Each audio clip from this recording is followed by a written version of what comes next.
About 6 inches. No, man. About 6 inches. You know why it look half? Yeah, about 6 inches. It's about to here, so. But remember, because it's compact, when you take the compacting and chew it, it almost full up this. But it's about 6 inches. About so. Yeah, about here, so.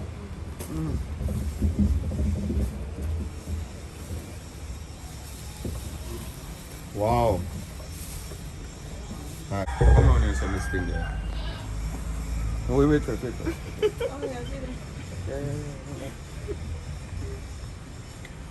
So, I'm just bringing this back to you now. This is my silage that we did. This is going close to 2 weeks now. So about what? About 10 days, 11 days, 12 days? Yeah, going close to 2 weeks now. But have a look at this. This is not black. It looks, smell like baking product as usual. But the difference with this is that we covered it much better. And this is good. I mean, this is good from the top. Almost no spoilages here. This is very impressive. The difference. What was the difference with this packaging? Tighter compaction, seal, close seal, airtight, no airtight.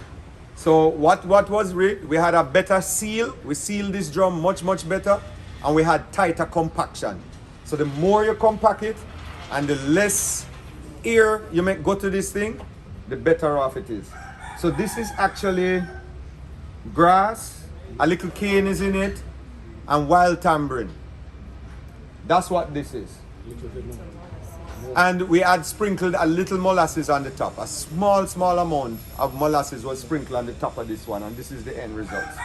Would you say that the molasses made the top not spoil? Because Yeah, and because we also closed it much tighter. So a little molasses on the top, cut down on the spoilage at the top. But this is very nice, very, look at this. And it's damp. It has a damp, mild brown color. Very nice. So our silage is improving. We are getting better at it.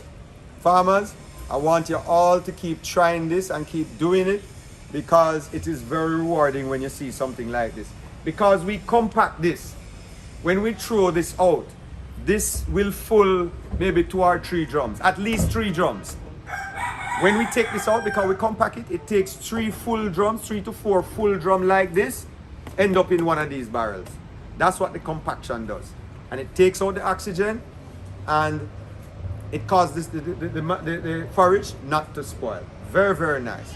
So this is now ready after 2 weeks to feed to the animals. Right now, we're not ready to use this, but what is it? The stem. the stem soft. Miss Powell is just showing us. The stem is so soft that when I take my hand and squeeze it, it squashes up. Look how soft it is. The stem there, you just hold it and squeeze it now. You couldn't do this before. But the stems, they eat and leave but the stem in the trough. But when you do this, they eat everything. they eat everything. Because the stem is so soft now. All of the stem, you can just squeeze them and squash them with your hand. And they end up eating everything, as she said. So you end up using more of your forages. It's more efficient. The efficiencies of your operation goes up 2 to 3 times when you do this. Silage is the future. There's very slight amount of mold on this, but this is not bad enough. You can feed this. If you look right here, so it means that a little oxygen air got to right here. So there was a little air here, but if you look at the rest of it, there is no mold. A little mold is right here in the corner too, because they actually push the plastic bag between here. So there's a little tips of mold right here to the corner, but this is almost perfect. So in the beginning, we were just putting the crocus bag, but you know that these feeding bag are air. They are not airtight. So they are porous. So what we do, before we were just using this feeding bag on the top and tight. When rain fall, air, we would find that the bag sweat on the top. But what we did differently now, we use this plastic bag on the top, and we tie it down and make it, and we tie it down with the cord, very similar to what you see here, and that's how we improved on it. In the future, I'm going to even go further, because I plan to use drum liners and be able to tie the bag and seal it a lot better, which I'm going to do. But this really worked well for us. The reason why we use this first because the sticks can bore the plastic. And once you bore this plastic, you're going to compromise your silage. You have to make sure no oxygen at all can reach your silage. And also insects and, you know, worm will lay eggs, flies will lay egg in the silage. You will see maggot in it, you will see many different things happening. So we use this plastic bag to seal out all the oxygen. And we use this to stop it from boring the plastic. So we're just using this thin, very thin plastic right here now. But we're getting good results. Very, very good results. Thank you for watching. And I want you to send me your comments because I want to know how you are doing with your silage. Try it in small amount and let's see what your results are. Because this is the future. This is the future in goat farming. This is the only way you can really go very, very large with goat farming and be able to sustain the feeding program. Thank you.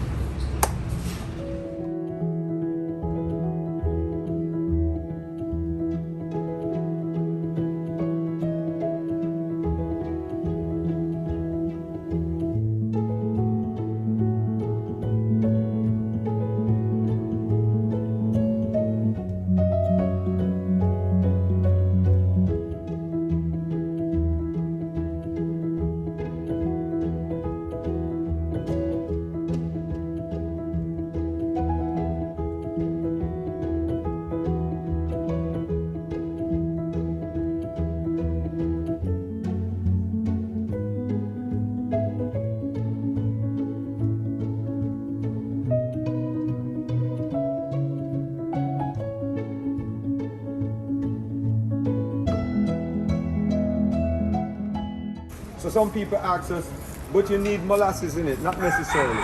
Especially like when we have a small amount of cane, you can't use a lot of cane in your silage because the silage will smell like alcohol. When you open it, it has a very strong alcohol smell.